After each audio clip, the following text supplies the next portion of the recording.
Okay, welcome everyone to the special council session of July 24th. Hopefully everyone's having a good summer, and I appreciate council being here and staff and those who may be watching. I'll call the meeting to order.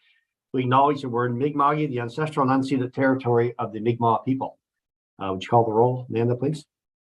Certainly. Councillor Goodwin, Present. Deputy Mayor Joseph, Present.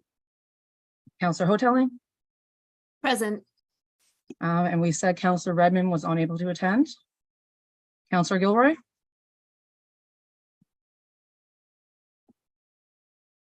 Councillor Porter, Present. Councillor Gould is unavailable, and Councillor McCormick is also unavailable. Yeah, thank you, Amanda. So Councillor Gould did send a note in where he is presently there. I don't think he has internet service, so he sent his regrets. Thank you. Number 2 on the agenda is the approval of the agenda. So one addition for the agenda would be, if council's approval of that, it would be an information item that would go in after 4.4 before we adjourn. So it would be in regards to the Parsboro playground damage and some work that folks have been doing on that. So just for information only, if you mark it on your agenda, please. Other than that, ask for a motion to adjourn to approve the agenda as presented, please, and as amended. Moved by Councillor Gilroy, seconded by Deputy Mayor Joseph. All those in favor say aye. Aye. Raise your hand. Contraminded nay. The motion is carried. That would be the amended agenda. Thank you. That brings us down to organizational policy bylaw items 3.1, proposed rezoning.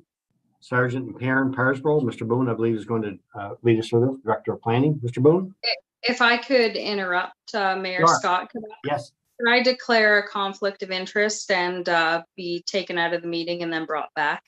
Yeah, thank you, Councillor Goodwin. I appreciate that. You did tell me you were going to do that earlier, and I missed that. So thank you for that. So Amanda, if we could remove Councillor Goodwin for this portion of the agenda, please. Thank you. Thank you. Your worship. Yes. What I'll do is sorry to interrupt, is put Councillor Goodwin in the waiting room, and then I'll let her back in. Yeah. Okay, thank you. Mr. Harrod. Thank you, Your Worship. I believe that makes 4 voting members on the screen this afternoon. Is that correct? Be 5, count myself.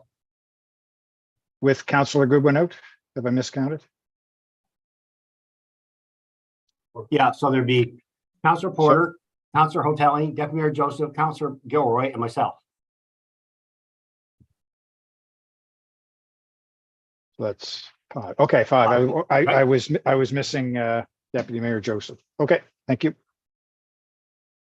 Habstan. I don't know which one you missed them, but anyway, thank you. Carry on, Mr. Boone, please. Thank you, Your Worship. Good afternoon, everyone. The application was part of the package. It's an application actually from several property owners, as you can see in the package. CE Sargent and Son Limited, Arthur Sargent, and Kevin and Stephanie Perrin. The application is dealing with 9 properties. Currently, the properties are all zoned rural industrial zone. However, the current uses that are on the property are reflected somewhat differently. Obviously, agricultural uses, as you can see in your current use schedule, as well as some residence, and there's some storage uses on one of the PIDs. So the request from the applicant, and both our development officer and our planning consultant spent a fair bit of time with the applicants walking through the process and what was the most appropriate zones to bring forward for their intended uses. So the application is going to create 4 of the properties into the agricultural zone from the rural industrial zone, and the remaining PIDs will go into the country residential. The prime reason for the change is to align a little bit with the current uses, but also to provide a little more flexibility for some potential residential development in the future. This application is aligned with our policies, especially if you look at policy 5-35, which is part of your application information in the report. We are recommending that the rezonings go forward. And from a background perspective, all of these lands, if you're not familiar with them, they're between Western Avenue and Main Street. They all are within the former town boundary. The properties to the south are zoned rural industrial, so that's the adjacent properties that will remain as such along Chambers Boulevard. You know the area, that's a small industrial park road access. And below that, the properties are zoned multi-residential, so RMUL for some of the little bit higher density townhomes that are in the area. The area is kind of a transition from the urban kind of core of Parsboro leading out to the more rural north. Feel it's in keeping with the spirit of the municipal planning strategy. It's going to allow for the initially for a single unit dwelling that they propose on one of the parcels, but allows that flexibility for more uses and specifically for more residential uses in the future. As mentioned, the property is designated a resource in our Schedule A of the municipal planning strategy. It does permit the rezoning. We have met the criteria for such. Future residential developments will of course be subject to the new zone requirements of the zone they're in. And if there's higher density projects, they could be subject to site plan approvals or potentially development agreements. So just want to council know that and understand there are some other criteria and requirements that will go through the process in the future. In addition, any new lots created within the rezoning or as part of the rezoning, they're going to be subdivided further. They'd be, of course, subject to the subdivision process. No environmental concerns with the project at this time. Of course, any new development would be subject to review by our Director of Public Works and Design and respect any new roads or extension of services.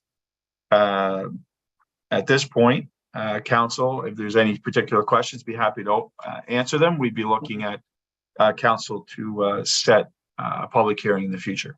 So if there's any questions, your worship, be happy to entertain them now. Thank you, sir, for that. So the recommended motion is that council approve first reading of an amendment to the Schedule A of the land use bylaw and to schedule a public hearing for the proposed amendment at a future council meeting for the following rezonings. And those, I'm not going to read them all. They're listed on your agenda. If someone would like to make that motion, please. Moved by Councillor Gilroy, seconded by Councillor Porter. Any questions or comments for Mr. Boone? Greg? Your worship, someone has appeared on the screen at a dial-in, and I'm suspecting that is probably Councillor McCormick. Just point of order, without us being able to see her and her being able to see us, she won't be able to vote. Yeah, I just had a discussion with her offline there. She understands that. Okay. She's listening in by phone, but she understands she's not able to vote. Just want to clarify. Thank you. Yeah, thank you. Any questions or comments for Mr. Boone in regards to this agenda item? Seeing none, we'll call for the question. All those in favor say aye or raise your hand. Aren't you minded nay? Motion is carried unanimously. Thank you, Mr. Boone. Yeah, thank you, worship. Appreciate that. After a week in Cape Breton, it's good to have a simple one. Yeah, that's right. That's right. Well, but I know it sounded simple, but when I look at the number of PIDs and the amount of work you and the staff have done over the last number of weeks to bring this today, and it's brought us to a special meeting today. So thank you very much to you and your staff. A lot of work behind the scenes, and we truly appreciate it. And I know the citizens who brought this forward to you certainly do as well. They've indicated that. So thank you, sir, for that. Yep. No, thank you. Appreciate your support. Thank you. So Councillor Goodwin, is she back? Yes, she is. She's back. Great. Thank you, Councillor Goodwin. So 3.2 ice allocation policy, Mr. McCracken. Thank you, worship. In April of this year, council directed staff to enter into discussions with the town of Amherst to determine interest in harmonizing the ice allocation policies of the town and the municipality. There's some background information in your package. First of all, our ice allocation policy was last updated in 2020. Purpose of the policy is to provide a set of consistent guidelines for all groups wanting to use the ice surface in the Richard Calder Arena here in the community center in Spring Hill. This policy is intended to be implemented in a manner that ensures municipalities providing fair ice times to users while optimizing facility usage. This policy applies to all ice user groups who use the arena unless otherwise negotiated, and lays out conditions for users as well as hourly rates. So there's in your package in the CDR, there's a comparison of rates from the Richard Calder Arena and the Amherst Stadium. As you'll notice, it's very similar in terms of the rates. A couple differences of note. They have an early ice time due to actually opening their arena earlier than we do. So it's like 6:30. I don't think, we're open at 8. I think they're open at 6:30. And they have a youth rate as well. But if you look at the fair time and the prime time, they're very similar. The biggest difference being that they charge HST and we do not. So our rates include HST. And under each one as well, there's some conditions regard to free hours, for Cumberland County minor hockey, tournaments and special events, skating clubs, community group schools, and so on. All very similar as well. So as per council's direction, harmonize the fee, at least look at harmonizing the fee rates with Amherst for the there's a typo there, should be 2023-24 season. Municipality will need to increase rates. Harmonization can be done for the most part by simply adding HST versus including HST in our current rates. So there's also some other recommended changes to the policy, some of them slight administrative changes. There's a policy attached to your package with sort of the track changes, as you will, as some lines drawn through and some suggested new language. So the recommendations are removing the junior blues in the definition sections. They aren't actually mentioned anywhere else in the policy. Slight adjustment to the prime time rate in section prime time in section 6. For some reason, it starts at 5:15. We'll just start it at 5. Adjusting the current rates to, adjusting the fee rates to current rates plus HST, providing the same amount of ice, free ice hours as outlined in section 7 with a small change to removing reference to tournaments. Free, as any tournaments would be captured in the other listed categories already. And adding a clause that allows council to approve alternate ice allocation agreements with user groups from season to season. Of course, we enter into negotiations with teams such as the Junior Blues and the Senior Coal Miners, as well as Minor Hockey Association. We have separate contracts for them. In terms of financial implications, would increase our revenue in the arena around 15%. In terms of taking one of our major users, Cumberland County Minor Hockey Association, this would mean that they would have to pay an additional, they'd have to pay additional $1,200 over a season. So that would be sort of the implications for the user groups. So council may support the recommended motion in the package, may support a revised more or fewer revisions to the policy, or may choose to leave the policy as is. Your worship.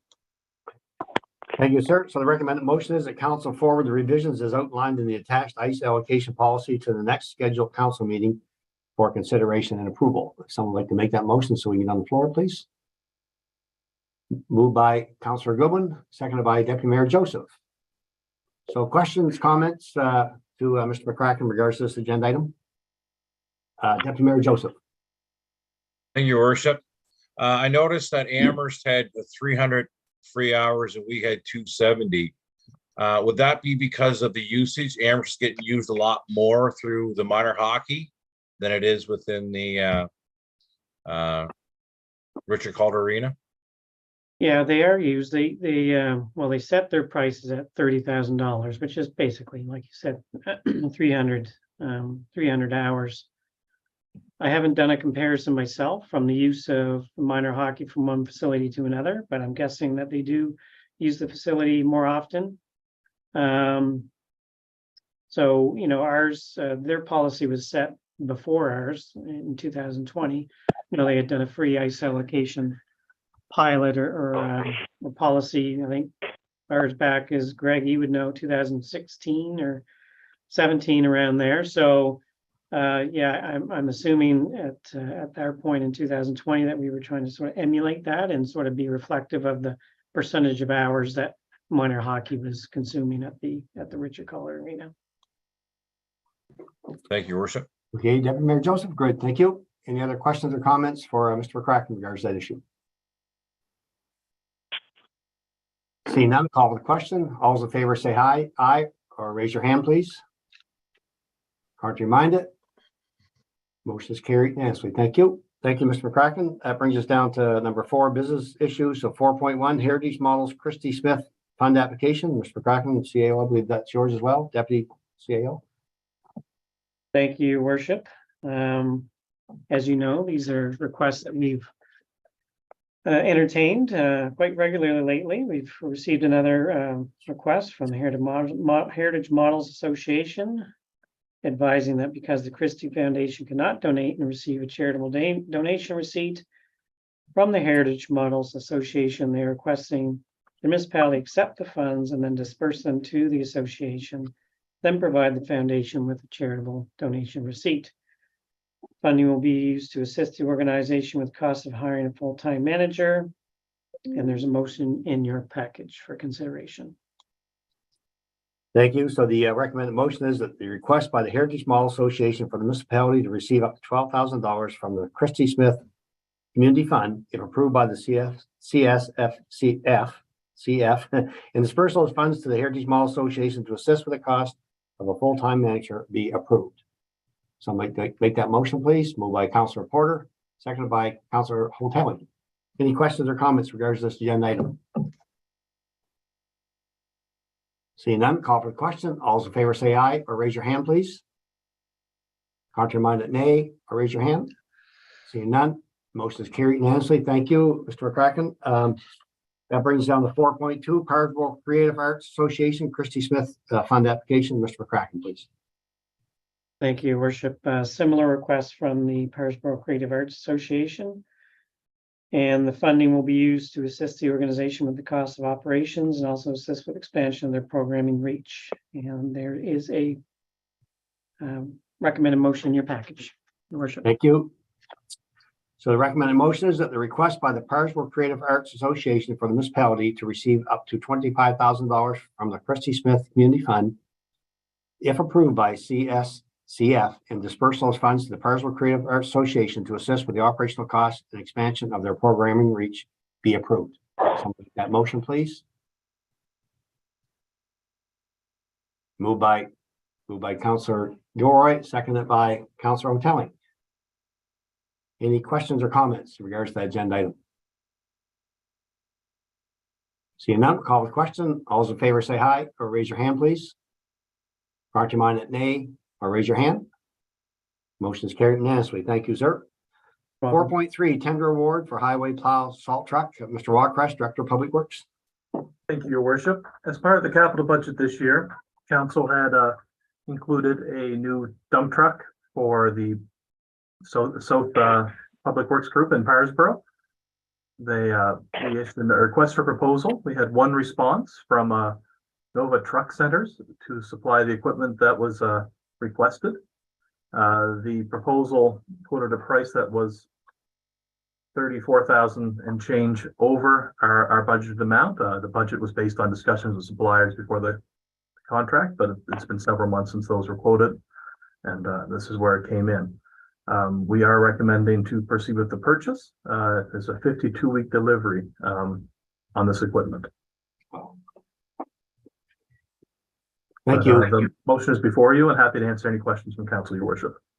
Thank you very much, sir. The recommended motion is that Council award RFP MCC 2305 supply of one highway plow salt truck to Nova Truck Centers for a value of $370,229.50, including non-recoverable HST. Someone like to make that motion, please.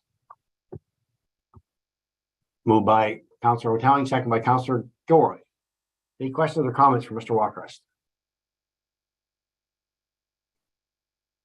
So that over budget amount, is that normal, Mr. Walcrest, in regards to that percentage for that type of vehicle?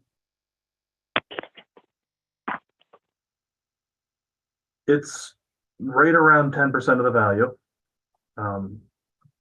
Market fluctuations have been, I know we're all tired of hearing that things are coming in over budget, but where we had the one bid where it's not wildly out of scope with what we were expecting on our conversations this winter with them, it doesn't seem, while I'm disappointed it wasn't within our budget, it wasn't so outrageous that I couldn't make the recommendation to council to purchase the equipment.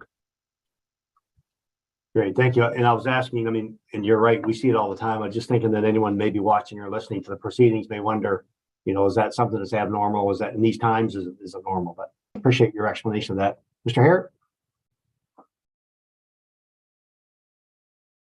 You're muted, Greg. Thank you.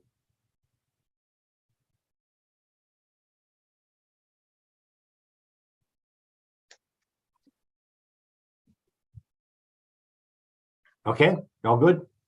Any other questions or comments from Mr. Walcrest in regards to this agenda item?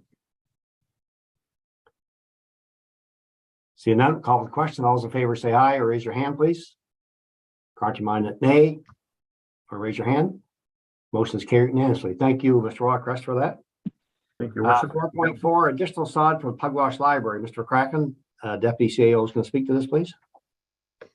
Thank you, Your Worship.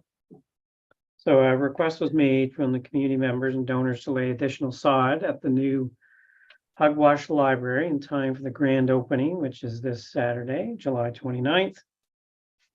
Pugwash Library, as you know, was recently completed and open to the public. A grand opening is scheduled. As mentioned, the municipality's approved contribution to the project is $1.6 million.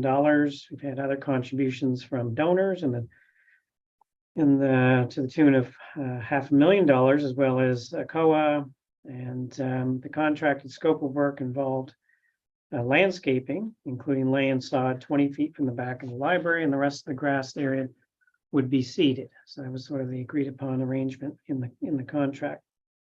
This additional request is to lay all grass as sod with no seeding. Now, this would allow for some activities to happen outside at the grand opening this weekend. We have been assured by the project contractor that this can be completed in time for the grand opening. The project is currently over budget by approximately $30,000 due to a couple of change orders, and staff will be bringing information and recommendation to council to a future meeting to address this. The additional $8,800, which is the price of plus HST, can be added to this amount. So there's a recommended motion there for consideration. Thank you, sir. So the recommended motion is that council approve the expenditure of $8,800 plus tax for the purchase and installation of additional sod for the Pugwash Library. Someone like to make that motion, please? Moved by Councillor Hotelling, seconded by Deputy Mayor Joseph. Any questions or comments for Mr. McCracken in regards to this agenda item? Seeing none, call for the question. All those in favor say aye or raise your hand, please. Anyone opposed? Nay or raise your hand. Motion is carried unanimously. Thank you very much. Appreciate that, Mr. Kraken. The last item is an information item. So as I indicated, we started the meeting, so everybody's well aware, certainly Councillor Goodwin is well aware of the great effort Parisboro in regards to a new playground where the former town building used to stand. Significant amount of investment financially and efforts from the community, and working very hard. And it's a beautiful, beautiful playground. Unfortunately, over the last few weeks, there's been some damage to the property. It's caused some concern with the community. Two areas around actually being able to observe the park, and obviously some lighting concerns as well. So I know over the last week or so, our EMO gentleman, Mr. Wood, has done a analysis of additional lighting requests for the park area, and I know he submitted that. And as well, we met this past week with LED way road lighting. Mr. McCracken and I did, and I know Amherst, and probably Mr. Herrick to speak to this, but Amherst had a pilot project with LED way road lighting with regards to some cameras throughout the area. So our question to them was, you know, is there potentially an opportunity for a pilot throughout Cumberland, and particularly around the Parisboro area, maybe some other areas where there's damage, and there is interest there. Not sure of the next steps, but at least we had a good discussion with them. They're willing to be a partner in this and to look at this. I personally think there'd be a benefit to the community for all of us in our own communities if we were able to take advantage of an opportunity of some ways to observe the communities and see what's happening, particularly when things like this are happening, the damage and whatnot. And we've had it happen in other areas as well, but it requires it would require places where their lighting systems are in place now. It allows for the attachment of cameras on top of the lights that they presently provide throughout the municipality. So just for information for us at this point, see where that goes next, probably come back to council at a later date. But again, looking at additional lighting and or some cameras potentially for on Eastern Avenue for the new playground there in Parsville. So anyway, folks, I think that's it for today. Again, I want to thank everyone. I know people are trying to enjoy vacation, their families, and it's warm. And as we said earlier this year, that sometimes we're going to need to get together. Mr. Boone brought forward, some really important things for the area for rezoning for the Parsville area. And if we don't meet and take care of these issues, these folks have to wait till later on, possibly the fall. And anyway, I'm really, really appreciative of council and staff taking the time in this time of year to come together to prove these type of things. It's really important to the community and it's important to all of us. So thank you so much for everybody being here today. Appreciate your support. Thank you to staff for all you guys do and the great effort you do. And now ask for a motion to adjourn, please. Moved by Councilor Gilroy. We are adjourned. Thank you, folks. Enjoy your rest of your summer till we get together again. Thank you. Bye. Thank you. See you.